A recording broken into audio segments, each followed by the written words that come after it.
गौरांगी नमस्ते। संदीप जी, आपका अध्ययन ओशो पर है और ओशो को बहुत ही अच्छे ढंग से जानते और समझते, इसलिए आप ऐसे पाखंडी जग्गी प्रशांत दीप जो बोलता है वो ओशो को कॉपी पेस्ट है, बड़े साधारण लोगों को इनकी बात। मैं ओशो को इसीलिए मैं कहा, मुझे मेरा कई लोग विरोध करते हैं, ओशो को मैंने इतना समझा है, पढ़ा है, सुना है, संन्यास भी लिया था ओशो आश्रम में, तो ये सब कॉपी पेस्ट मुझे पकड़ में आते हैं। और जब मैंने शास्त्र पढ़ा तो ओशो भी मेरे से छूट गए, पर इन्होंने शास्त्र तो पढ़ा नहीं, तो ये शॉर्टकट है 2 मिनट नूडल्स बना के लोगों को बेच के पैसा कमा। सब चीज आचार्य प्रशांत ओशो का जो जेरोक्स कॉपी, जग्गी ओशो का जेरोक्स कॉपी, ये जो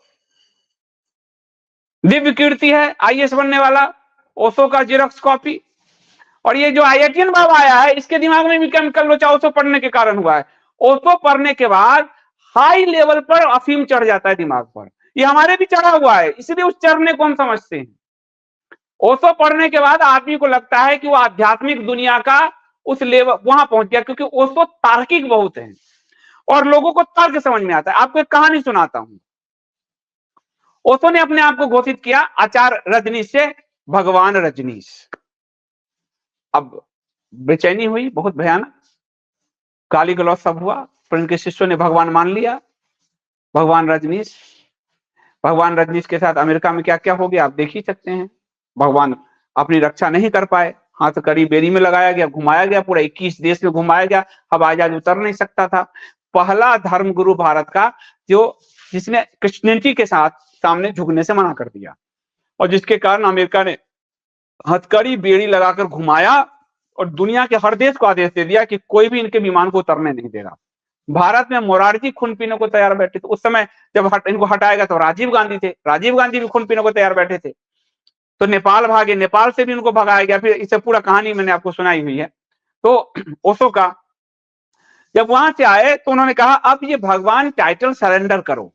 अब तो सबने कहा तो आपने लगाया क्यों? तो उन्होंने कहा कि मेरे आसपास लोग अध्यात्म के लिए कम, तर्क सीखने के लिए ज्यादा जमा होने लगे थे कि मेरे तर्क को वो उपयोग कर सके। और उसमें एक महिला थी, बहुत बड़ी नाम है वो उनकी बहुत बड़ी शिष्या बन के वो बहुत बड़ी धर्मगुरु भी बन गई। तो लोग ओशो का तर्क सुनते और उस तर्क के जरिए अपना शिष्य समुदाय बनाने लगे, अपने लोगों पर प्रभाव डालने लगे। तो उन्होंने कहा दिया मैं भगवान। तो अब जिसके पास ईगो था, अरे भगवान अपने आप को घोषित कर दिया, वो उनके आसपास से हटने लगा। तो वो जो तर्क के लिए, जो उनका शिष्यत्व ग्रहण करने की जगह तर्क के लिए आता था, वो सब छटने लगे। तो उन्होंने कहा इसलिए मैंने भगवान टाइटल लगाया कि मेरे आसपास तर्क सीखकर समाज में अपना प्रभाव डालने वाले लोग ज्यादा जमा होने लगे थे। इसलिए मुझे समझ में आया कि मैं खुद को भगवान घोषित करूं तो अपने आप ये भागेंगे, और ये भागे।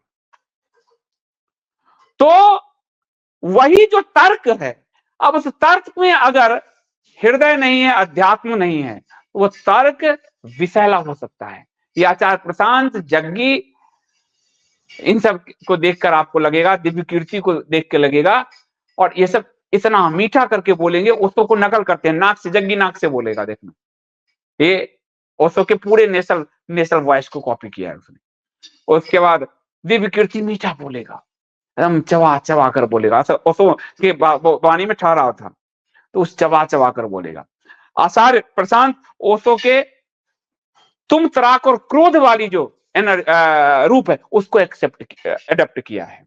तो ऐसे ऐसे ओशो के अलग अलग रूपों को सबने एडप्ट करके और अपना एक खिचड़ी बनाकर अपना एक संप्रदाय खड़ा कर लिया है। और ये कल्ट जो संप्रदाय है, ये नास्तिक संप्रदाय है, सबका बुरा होना है। अध्यात्म की जो जग्गी के आसपास प्रेत मंडराते हैं, जो कहा हम ये प्रेत देख रहे हैं, ये सब उनके शिष्य प्रेत ही बनने हैं, किसी की मुक्ति नहीं होनी है, ये तय बात है, शास्त्र अनुसार है ही नहीं।